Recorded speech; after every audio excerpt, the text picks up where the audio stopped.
our relationship continues. I have no idea what this relationship of ours is like, but now I'm here for the ride, you know? So today, I'm going to read for you something that I wrote for you ladies on my website, www.madromo. And the topic today is I'm learning to cook again. So the basic structure of this is that we are relearning old behaviors, you know? I say this not because I'm learning to cook again. I say this not because I have been incapable of cooking. I can cook sufficiently enough for people to eat and have no real complaints. I'm learning to cook now because I want to be a better cook than what I currently am. Sufficient is no longer enough for me.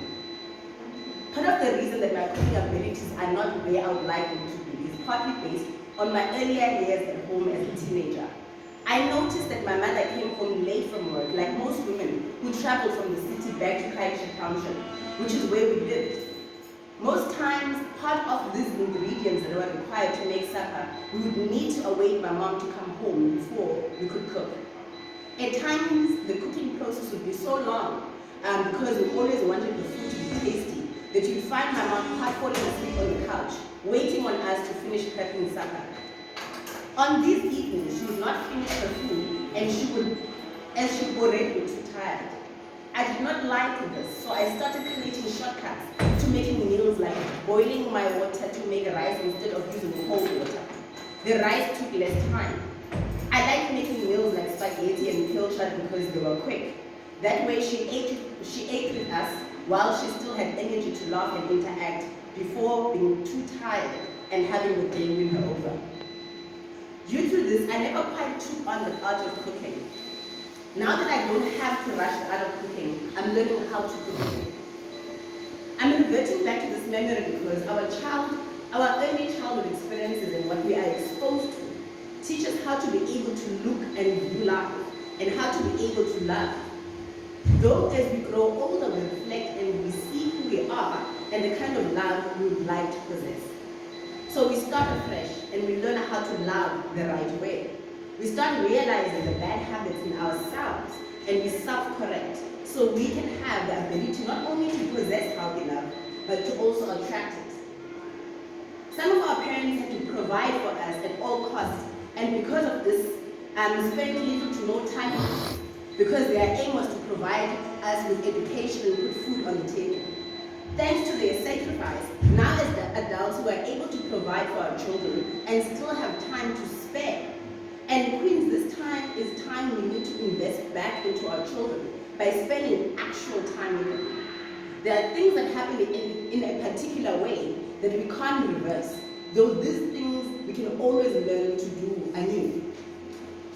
It's never too late to learn to do the thing that you have been doing for a long time and learn to do it in the right way. As a young teenager in college, I had mostly guy friends, but I also had a few girlfriends. And in both circles, when sex was spoken about, it was something girls did to pleasure or please boys. So as long as he is happy, you have done your job. This taught us as girls that our own pleasure was irrelevant. I need to learn about sex again. I'm currently learning about sex again. I put on this challenge to you queens in your own lives to look at what you view and how you view love. Some of us viewed love in homes where mothers were regularly physically abused, and we learned that this is the way. We learned as little girls in these homes that this is how we should be treated. We learned to accept physical and emotional abuse. Some of us grew up in homes where the parents would disagree and one parent would walk away and shut the door. This taught us unhealthy ways of communicating with our loved ones. That is what you grew up seeing, that is what you got accustomed to learning. Now it's time to unlearn and realize that in a healthy relationship of any sort, healthy communicating and being able to express your emotions and feelings to the person you care about, no matter how uncomfortable it is. At some point, please, we need to realize that these are our lives and we are not passengers anymore. We are in fact the drivers. We can stop this bus at any time and start a brand new route, and most importantly, do it right. Some of us have carried anger with us for years and it's driven us up until this point. But you no longer need to be angry. You are no longer that vulnerable little girl. You know how to stand up for yourself. So learn how to continue with the rest of your life without courage. We cannot undo the things past things. We have control of how we proceed forward. Life is a series of choices, and we can choose today to be as loving as we'd like to be. Despite any hurt, we can decide today to be crusaders in life. Despite the past, we will learn to be givers of healthy love and also learn how to be able to receive healthy love. Despite the past, we will learn how to be able to walk away from toxic love. Despite the past, we will learn how to be able to be sensitive and be able to be present in love. The journey to self-love is not easy. It's not an easy one, but we are going to start over continuously until we get it right. Let's be agents of change in our own lives, please. Let's be agents of love and learn to love anew. So the thing is that we are never short of knowledge. We read, even if you go to church, in church they tell you which behavior to be able to model. And some people are able to script, you're able to, talk about the Bible from the beginning until the end. They can be able to tell you where all of the verses are placed under what and what they mean. But you'll find that the same person doesn't walk in faith. Because it's one thing to have knowledge, but how you act is ultimately, the actual thing. And I find this in my own life. I was actually listening to a video the other day. Someone special to me sent me a video that it resonated with me. It was this man who's saying that he taught himself how to play golf. And because he taught himself how to play golf, he wasn't holding the thing right, He wasn't holding it right. So years later, he met someone who was really, really good at golf. And this person taught him how to be able to hold the stick properly. But he says, I promise you, at the times that I need to hold the stick and it's like really important, and I'm in a corner, what I end up doing is that, although I know the right way, and I was taught the right way to do it, I go back to that old way that I taught myself. And this is what we do. This is what we do in our own personal lives. Some of us grew up in households where communication was not great. Some of us grew up in households where we were physically abused. Some of us were actually neglected. There were no parents to look after us. And that now that we have our own children, we find ourselves modeling the same behavior, but we know better. So this is the thing about the self-love journey, is that it doesn't stop. You self-correct continuously. So when you find yourself in that difficult situation, because you will find yourself in that difficult situation, ask yourself, am I making the same decisions I've always made? If that's the case, change that behavior. That's all it is. We'll continuously be placed in situations where, if you look at it, life is just a series of choices. And each time you must just try and choose to do better than what you did the last time. It's ingrained in us. You see, when you are abused for years or when you are neglected for years, it's what you know. So it's going to be actual active effort that you need to place on a continual basis. And be patient with yourself. When you've been told or never been told that you are beautiful and that you are loved, it's going to take you years to drill that into yourself. Every morning you have to remind yourself. And that is the journey. That is the self-love journey. We need to change behaviors that we know, because we know better. So many people will quote for you what faith is, but those people still rely on their own abilities and will never be able to jump, because you must walk in faith. Not knowing, but knowing one thing that God knows. And this is the one thing that we struggle with the most, is that we want to pray for it, but we want to be the ones actually responsible to do it. And sometimes God will use that person to give you what you need. And you just need to walk in faith. You don't know where it's coming from, but you just need to continuously walk in faith.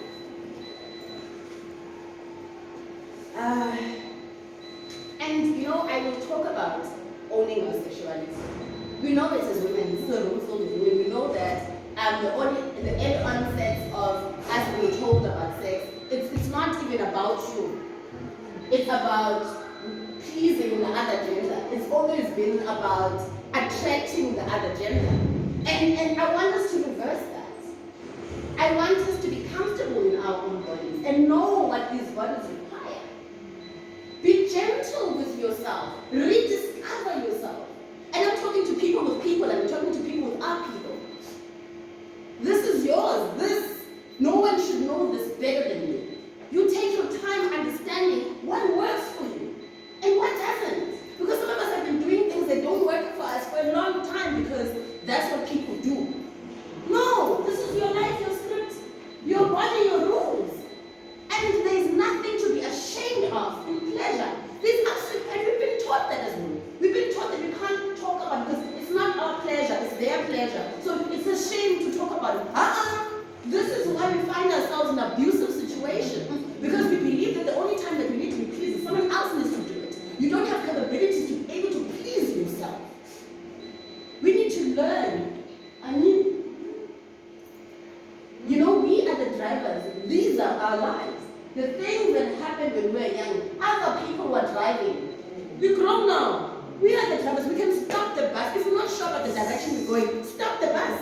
Yes. Breathe in, breathe out, and ask yourself, what is it that I need? My parents' passing was one of the hardest things I've ever had to go through.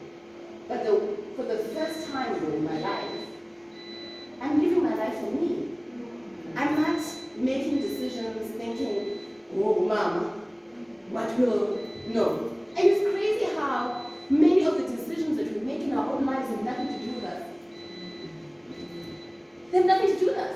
And that's why sometimes we resent our partners that we have in our lives because men are taught to be free. Live the life that you want to live. So you are with this person that you see is free.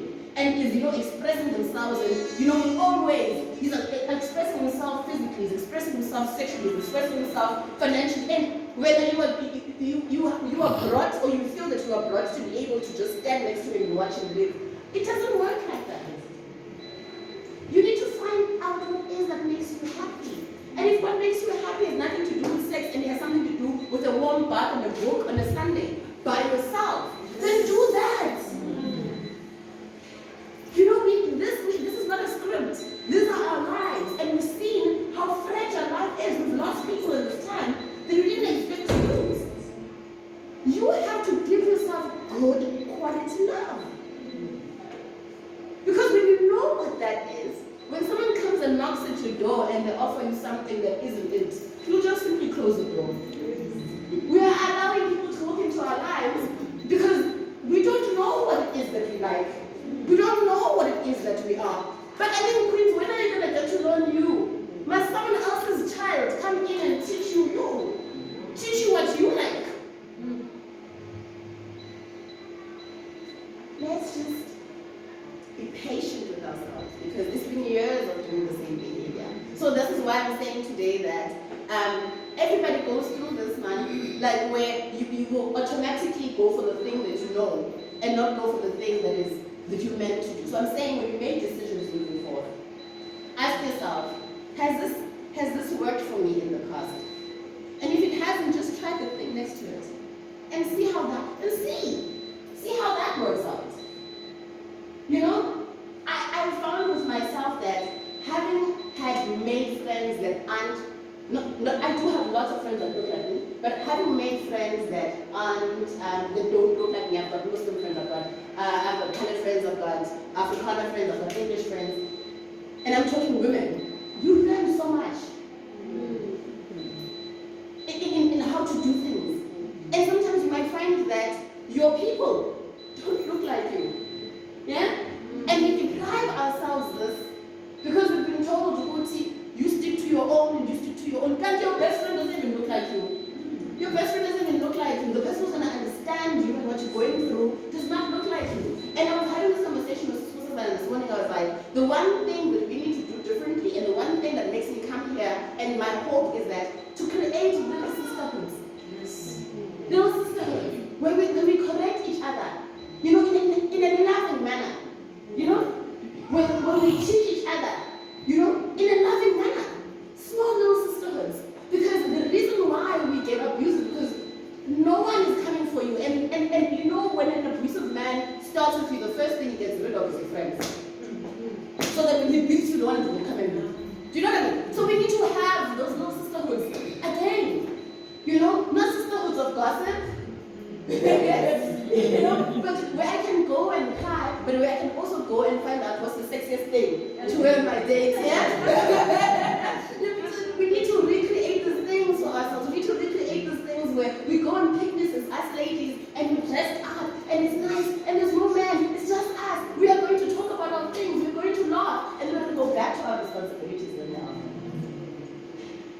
This is my hope. This is my hope that my time that I come here, that we are able to create the small little sisters where we connect, because even with me, I have those little sisters. There's times where I wake up and I doubt my own power. And you need people that are positive, that are like, I start, you conquer this, that, and that. Please, just wake up and go do. You know, you need people that will remind you of who you are when you've forgotten. I know that we know what sisterhood circles can be toxic, but let's learn anew. Let's create ones that work. We know where the faults are, right? So just don't gossip and have the sisterhood do something else. We know where the potholes are. We grow, and we know we need this. You need this. You need this. We need to feel, you know, like we're around people that get us. We need to know that what we're going through with our husbands is not a solo act. We need to know that us as single mothers that have no one, that this is not, you know, it's not the end all. We need to know. We need to, because what is killing us is a sense of isolation of, I'm going through it and I feel it is only me. Only to find out, actually 9 other people in this room are going through the same thing. So let's learn new behaviors, ladies. You know, let's discover our beautiful bodies, what makes them sing, you know? let's be playful again with each other as sisters, you know? Let's not only have faith, let's start walking in faith. And thank you for every morning that you grant me, because I know ladies are busy. Thank you for letting me come here and share of myself with you. I wish you an incredible remainder of the week.